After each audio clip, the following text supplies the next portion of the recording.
Jessica Iskandar tampak belum hilang kesedihan. Sejak kasus penipuan yang dialaminya belum usai, ia masih luntang-lantung mengurusnya untuk menyelesaikan kasusnya.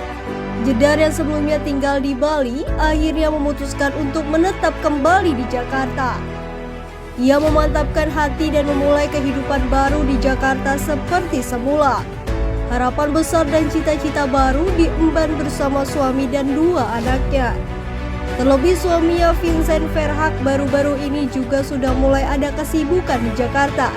Bagaimana kelanjutannya? Simak video selanjutnya.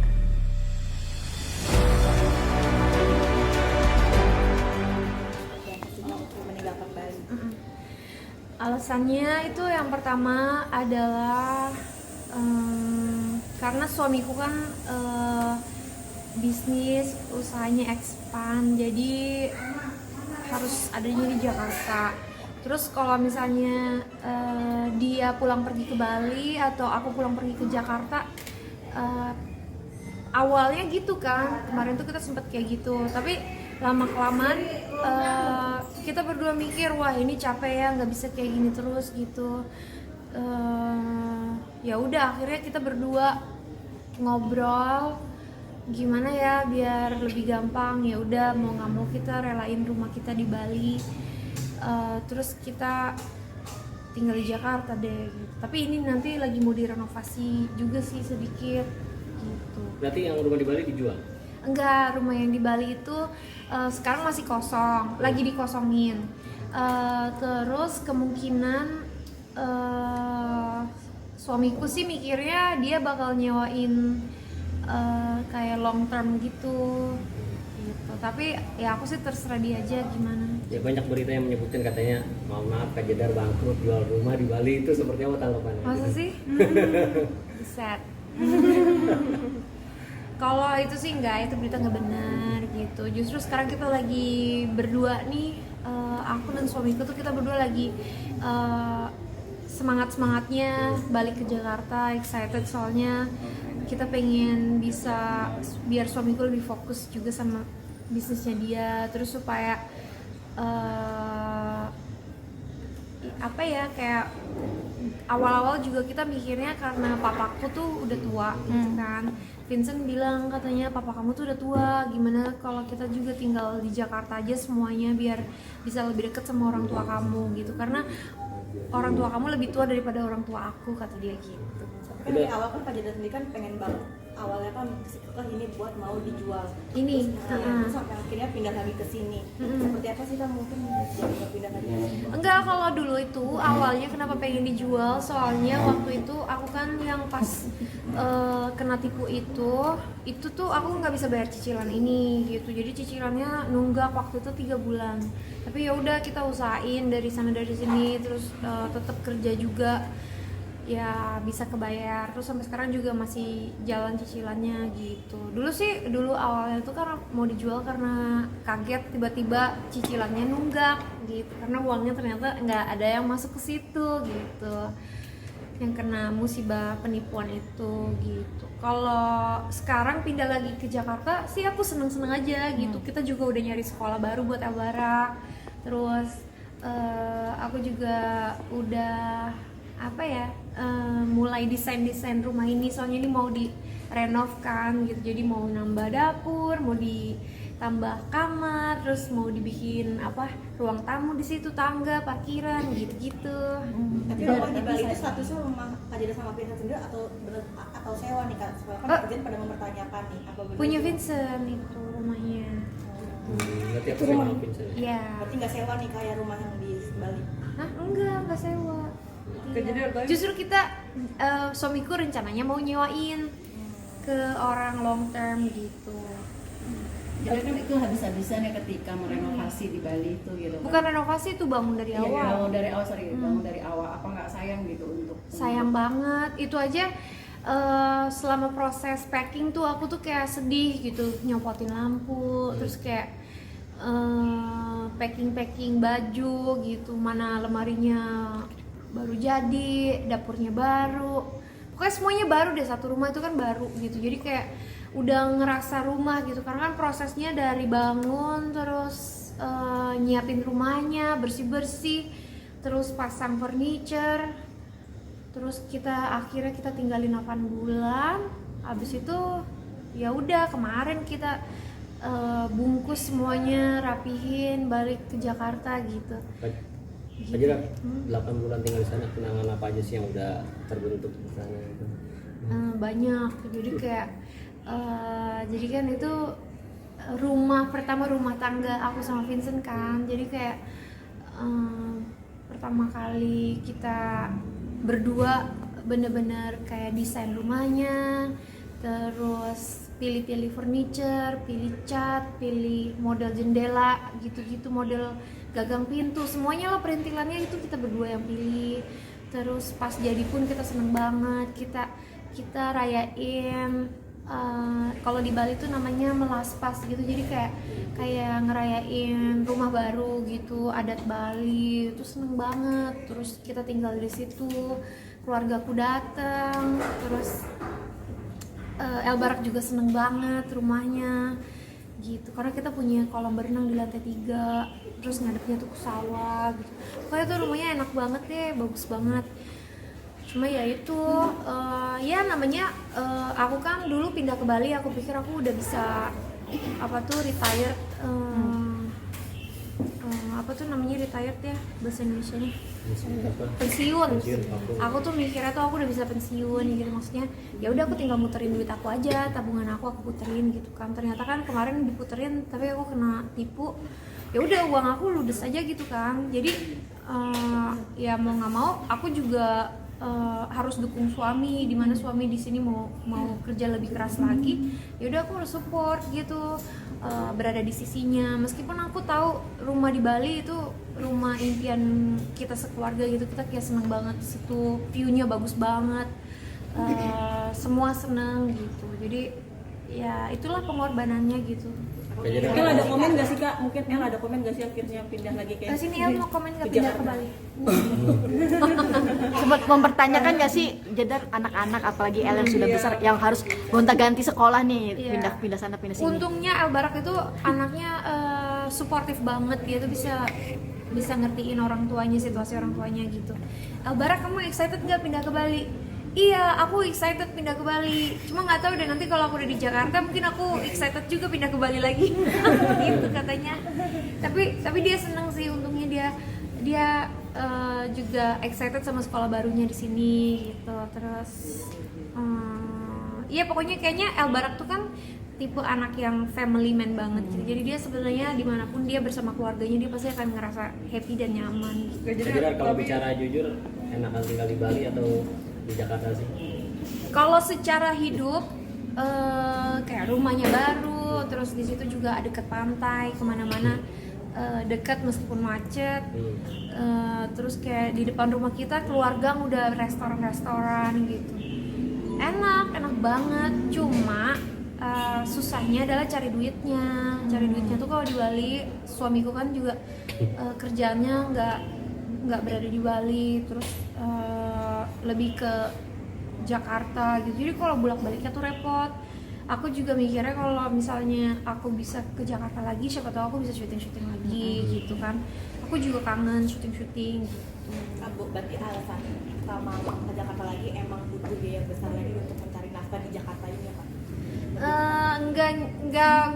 Enggak, sebenarnya gini loh, kalau sebenarnya orang tuh hidup ya dengan gaji berapapun itu orang bisa hidup, tergantung gimana kita bisa bagi-bagi aja porsinya masing-masing, ini kemana gini. Cuma kalau aku pribadi ya, suamiku juga kayaknya sama, kita udah terbiasa hidup di standarisasi segini gitu. Kita pengennya hidup itu terus menanjak dong, bukannya malah turun gitu. Jadi kalau misalkan kita harus mengorbankan sesuatu kayak rumah baru, kayak hidup yang nyaman di Bali gitu, ya kita korbankan demi demi untuk mencapai standarisasi hidup kita. Karena kan kita sebagai pribadi manusia, apalagi kita berdua juga orang tua, punya tanggung jawab anak, punya tanggung jawab sekolah, menafkahi segala asuransi segala macam buat anak, buat keluarga. Jadi kita harus gimana caranya ya mengambil sesuatu yang lebih efisien buat kita berdua, kayak pindah ke Jakarta. Terus suamiku biar lebih gampang kerjanya, lebih nggak usah bolak-balik. Aku juga nggak perlu jauh dari dia. Terus apalagi kita beruntungnya kita udah ada rumah di Jakarta gitu, jadi lebih gampang kan gitu. Jadi ada yang perlu kita korbankan untuk sesuatu yang lebih baik gitu. Sebenarnya di Bali udah enak banget, cuma ya itu dia, suamiku kerjaannya masih bolak-balik gitu. Aku sendiri pribadi nggak enak kalau ditinggal-tinggal, terus kayak kalau bolak-balik kan capek juga gitu. Akunya bolak-balik atau dia bolak-balik jadi capek. Apalagi sekarang juga kita masih ngurusin kasus, jadi kalau di Jakarta tuh lebih enak gitu. Jadi nggak usah bolak-balik. Terus ya itu dia tadi, ditambah alasan suamiku, papaku yang udah tua itu, jadi supaya kita bisa lebih dekat sama orang tuaku gitu. Atau nggak sanggup Kak, karena biaya hidup di Bali tuh mahal seperti apa? Kalau mahal sih sebenarnya mahalan di Jakarta, apalagi kalau UMR Jakarta sama Bali aja udah beda kan. Kalau di Jakarta itu maksudnya kesempatan kita tuh lebih terbuka lebar gitu, lebih gampang buat aku. Kalau kan kerjaan aku sebenarnya dulu entertainment, kalau di Bali kan mungkin selected doang. Kalau misalnya orang bikin acara baru bisa MC atau sebagai KOL gitu kan. Kalau di Jakarta kan lebih terbuka lebar, bisa collab sama artis, syuting segala macam, itu lebih luas lah gitu. Berarti tawaran syuting so far sudah ada yang menunggu J atau seperti apa nih? Kalau syuting ada, tapi kalau TV belum. Kebanyakan sekarang lebih ke program-program yang YouTube gitu. Cuma itu pun aku masih nggak tahu deh. Coba aja dulu ya, soalnya kan dulu biasa syuting TV gitu. Kalau sekarang syutingnya YouTube tuh aku belum tahu ritmenya gimana gitu. Berarti tapi Vincent memberi izin lo untuk comeback bekerja lagi atau seperti Boleh banget kalau suamiku tuh ngebebasin banget. Tapi dari aku pribadinya, yang aku tuh sadari bahwa aku sebagai seorang ibu ada kapasitas dimana ada 2 anak yang masih bergantungan gitu. Apalagi yang satu masih nyusuin gitu. Jadi aku harus benar-benar pinter-pinter ngatur waktu. Kalau bisa juga enggak selalunya di luar untuk syuting gitu, karena kalau dulu mungkin waktu Albarak masih gampang 1 anak gitu. Kalau sekarang kan udah 2 nih, jadi lebih ini aja, harus lebih pinter-pinter ngatur waktu gitu. Tapi ada nggak sih pertimbangannya juga kemarin karena kesehatan juga, kemarin keluarga sempat sakit juga di Bali, atau kayak karena kemarin yang sempat sakit jadi balik lagi ke Jakarta atau gimana? Enggak sih, kalau sakit tuh kemarin gara-gara virus aja, angin. Soalnya kan di Bali lagi musim layangan. Jadi tuh kalau kita ke pantai itu angin kenceng banget. Terus jadi pertama yang sakit Albarak, abis itu aku, abis itu suster, abis itu ada videografer kita, abis itu Don juga sakit gitu. Jadi pada sakit kemarin, tapi bukan itu alasannya. Jauh sebelum itu kita udah rundingan gitu. Sampai ada di hari kemarin nih kita pindah ke sini tuh, itu kita udah rundingan mungkin berapa lama J? Ya 2 bulan lah gitu, 2-3 bulan. Ada sesuatu dari Bali yang dibawa di sini biar kayak membuat kamu nggak terlalu jet lag atau gimana gitu? Banyak, ada 2 truk, cuma baru berangkat hari ini truknya. Jadi mungkin nyampainya 2 hari 3 hari lagi. Kak Jedar, masalah yang kayak sama Stephen itu seperti apa sih? Mungkin itu membuat ya Kak Jedar ekonominya jadi goyang akibat case itu. Sekarang perkembangannya sudah seperti apa? Ya kalau kasus itu sendiri, pertama buat aku itu adalah musibah. Jadi ya kena tipu. Memang berat banget sih. Awalnya tuh kayak speechless aja gitu. Kok aku bisa ya ditipu seperti ini gitu sama orang yang bisa dibilang aku kenal dekat gitu. Terus sampai sekarang pastinya berdampak sih, karena ya rencana-rencana aku yang pengen pensiun, hahihi di Bali, apa segala macem, jadi gagal gitu. Terus bebannya waktu itu adalah karena ketahuan dia nipu aku itu waktu aku habis lahiran anak. Jadi dimana aku lagi happy-happynya terus tiba-tiba ketampar berita itu, jadi rasanya tuh kayak ngeganjel gitu, kayak mau happy tapi mau teriak gitu. Tapi kalau kasusnya sendiri sekarang ya aku bersyukur Stephen udah naik sebagai tersangka. Cuma ya itu dia masih kabur. Terus memang sih sekarang udah naik juga, selain tersangka udah masuk DPO ya, daftar pencarian orang, sama udah masuk ke apa tuh namanya tuh yang kalau di ban gitu, di blacklist iya, untuk luar negeri.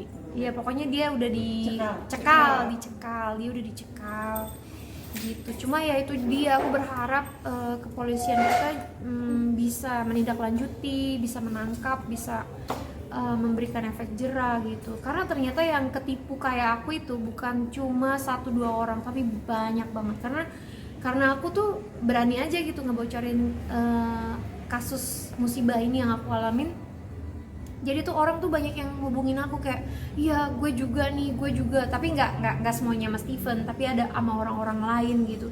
Jadi penipuan kayak gini tuh banyak banget terjadi gitu, dan gampang banget terjadi dan sulit banget ditindaklanjuti, diberi hukuman. Makanya banyak lahir penipu-penipu baru gitu. Jadi kalau misalnya aku nyerah gitu aja, calon-calon penipu akan berpikir bahwa oh iya ya gampang juga ya nipu uang 10M tinggal kabur selesai deh gitu. Cuma kan aku nggak mau kayak gitu. Aku juga punya beban moral gitu, karena ternyata yang ketipu itu banyak banget gitu, entah 2M, entah 12M, entah berapa M gitu, teman-teman artis lagi.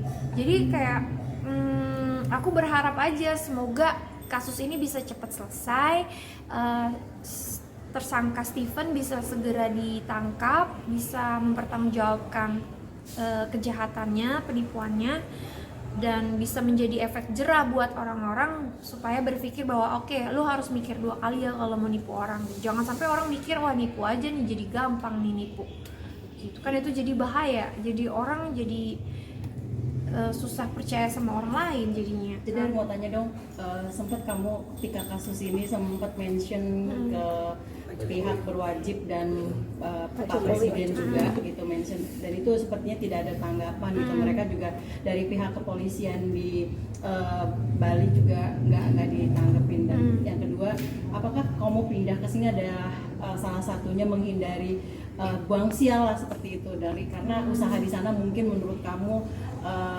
ininya tuh nggak bagus gitu di sana, gimana? Kalau iya sih sebenarnya gini, aku juga berusaha untuk mencoba mendapatkan atensi gitu, karena gimana pun juga aku sebagai warga negara Indonesia yang di Indonesia pastinya ada hukum yang berdiri.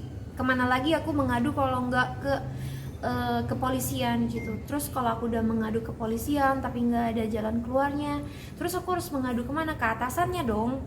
Ke atasannya. Ya udah aku coba untuk mengadu. Aku cuma sebagai warga negara yang ingin hak aku tuh bisa dipenuhi gitu loh, gitu. Maksudnya di sini aku sebagai korban, aku pengen kejahatan kayak gini bisa ditindaklanjuti gitu. Itu aja sih tujuan aku gitu.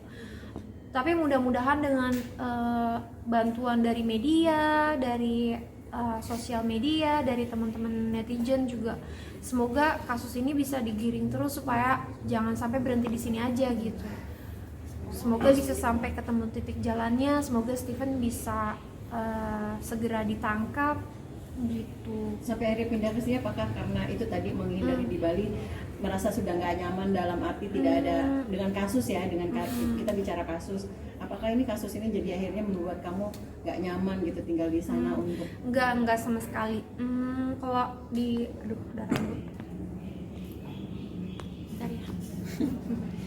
Kalau di penipuan itu bisa terjadi di mana aja. Jadi bukan karena aku ada di Bali terus aku ngerasa di sana jadi kok ditipu apa segala macam. Enggak sama sekali. Jadi justru aku dulu waktu aku sakit-sakit tahun 2019 apa 2020 itu aku pindah ke Bali. Di Bali aku sembuh gitu kan. Maksudnya kejahatan penipuan tuh bisa terjadi di mana aja. Aku tuh pindah ke Jakarta ya udah niatnya karena pingin support suami, terus pengen deket sama orang tua juga gitu. Terus itu aja sih. Sisi lainnya ya lebih gampang ngurus kasusnya karena ada di sini gitu. Atau ada kejadian horor maksudnya di Bali kan beberapa kali kejadian kan suka ini CCTV. Itu malah di sini. Apa di Bali juga seperti itu atau seperti apa? Kalau di Bali enggak. Kalau di Bali tuh kalau di Bali tuh orang Bali tuh bilangnya di semua tempat itu pasti ada penunggunya. Kalau itu tergantung diri kita aja. Kalau kita takut ya kita rentan diganggu. Cuma kalau kita kayak biasa aja, kita saling menghormati. Karena kan di Bali kan hidup saling menghormati, hidup berdampingan dengan alam, dengan tumbuhan, dengan binatang hidup semuanya. Jadi buat mereka justru kan mereka kan sembayangin apa segala macem gitu kan, kepercayaan buat umat di Bali gitu. Kalau aku pribadi sih nggak ada hubungannya sama sekali sih. Nah, tapi gimana sih Kak perbedaannya ketika tinggal di Jakarta dan di Bali kalau yang Kak Jeda rasain sendiri mungkin? Kalau pas dulu di Jakarta, Iya, dan ketika di Bali apa sih perbedaannya? kalau dulu aku di Jakarta, kalau ini kan aku baru Jakarta baru semalam nih, mana mati lampu lagi semalam. Parah. Kalau dulu aku tinggal di Jakarta itu ya pastinya aku sibuk banget. Terus setiap hari tuh aku syuting, capek. Makanya tuh mungkin waktu itu triggernya tuh capek, stres, ditambah masalah pribadi, jadinya sakit tuh waktu itu. Kalau tinggal di Bali tuh aku sama sekali nggak ngapa-ngapain kan, jadi kayak santai aja, nikmatin hidup. Bangun pagi, kadang bangun siang, terus kayak hari-hari kayak gitu aja, kayak jalan-jalan ke pantai, jemput anak sekolah, nganter anak sekolah, terus ke kafe ini, terus ke pantai itu, gitu-gitu doang, santai banget gitu. Makanya dulu waktu sakit pindah ke Bali tuh langsung kayak berangsur-angsur sehat karena ya udah pikiran tenang gitu, jadi nggak stres gitu. Cuma nggak tahu nih balik lagi ke Jakarta ya aku harus manage aja, kontrol, semoga bisa ngejalanin kehidupan rumah tangganya bisa lancar, ngurus anaknya juga lancar, dan mudah-mudahan kalau ada syuting kerjaan lagi juga bisa lancar gitu. Jadi tapi kalau untuk kasusnya sendiri update-nya itu sudah pencariannya seperti apa sih kan, karena kan tadi kan DPO ya si Stephen sendiri dan dari pihak pengacara ataupun lawyer kamu sendiri seperti apa dalam artian sampai di titik ini seperti apa mereka? Iya, kalau terakhir tuh yang habis aku post foto Pak Kapolri, video ya, foto Pak Kapolri itu nggak lama tuh 2 hari apa 3 hari itu langsung keluar tuh surat pencekalan itu, sama surat DPO-nya, sama surat apa lagi ya, pokoknya waktu itu langsung keluar, ada 3 surat keluar. Cuma sampai sekarang setelah suratnya keluar belum ada langkah lagi gitu. Aku selalu update sih ke pengacara aku, ada kabar terbaru nggak. Cuma ya itu kayaknya butuh banyak support, biaya kan, namanya juga kaburnya ke luar negeri gitu kan. Jadi ya pastinya berproses, nggak mudah gitu. Tapi ya udah tetap aja aku positive thinking sambil belajar diri supaya ikhlas. Tapi ya itu dia, tetap aku pengen aja membuktikan bahwa jangan gampang kamu menipu orang lain gitu aja deh pokoknya intinya. Jadi aku tetap berjuang di situ, tapi dalam diri hati aku yang terdalam sih aku belajar buat ikhlas gitu. Tidak, tapi ini mengeluarkan biaya besar gak sih untuk sampai akhirnya proses di kepolisian juga kamu pengen cepet ini di terrealisasi kan, maksudnya gak cuma hanya DPO gitu, pada penangkapannya juga ada gitu reaksinya gitu. Biayanya sih kalau kemarin sih biaya pengacara gitu kan, terus biaya bulak baliknya pesawat terbang segala macem, itu aja sih biayanya. Kalau biaya untuk kasusnya sendiri biasanya kan karena ini DPO kayak gitu perlu biaya tambahan nggak sih untuk segera selesai kasusnya? Ya itu hanya Aku nggak bisa jawab ya. Tapi termasuk mengeluarkan energi yang besar nggak sih? Iyalah pasti. Dapat masalah aja, musibah aja itu pasti energinya udah drop, terkuras. Kayak beban gitu. Kadang tuh kalau orang lagi ada dalam musibah kan tau sendiri ya, mau happy tuh susah gitu karena lagi ada masalah nih gitu. Kayak mau happy tuh kayak ketahan gitu. Jadi selama setahun ini susah gitu, kayak mau bahagia tuh kayak ketahan-tahan gitu. Di situ dimana aku harus belajar ikhlas, belajar melepaskan gitu. Cuma ya itulah